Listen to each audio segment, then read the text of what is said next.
Simon & Schuster Audio presents The Falcon Thief, a true tale of adventure, treachery, and the hunt for the perfect bird.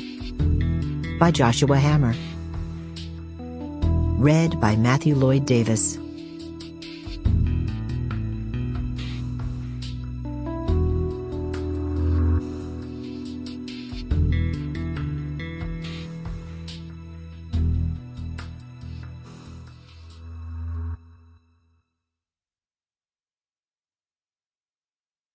Author's Note. This book is based on dozens of first-person interviews, plus trial transcripts, videotaped interrogations, contemporary media accounts, and secondary source materials.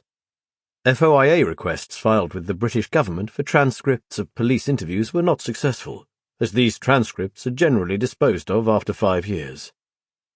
In such cases, I reconstructed the exchanges based on extensive interviews with participants. Some other dialogue has also been reconstructed from memory and notes to the best of my ability.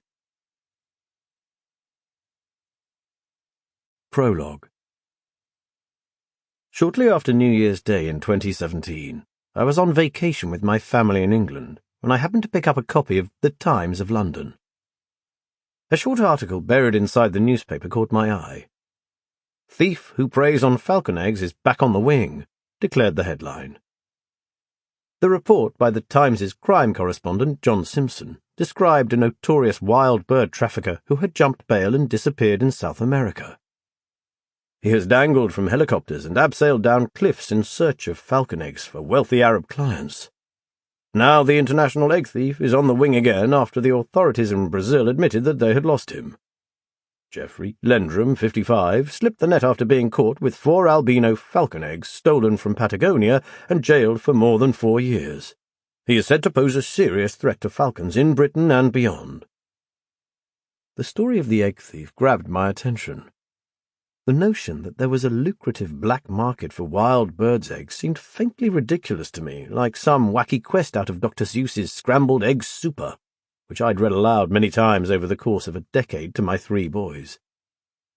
I'd never considered that obtaining the world's most valuable eggs would require dangerous, logistically complex missions to the most remote corners of the planet. What kind of character would make a living that way? Was Lendrum one oddball or part of a whole hidden industry? Always a little sceptical of tabloid hype, I also wondered how much of a threat to endangered raptors Lendrum really... Sample complete. Ready to continue?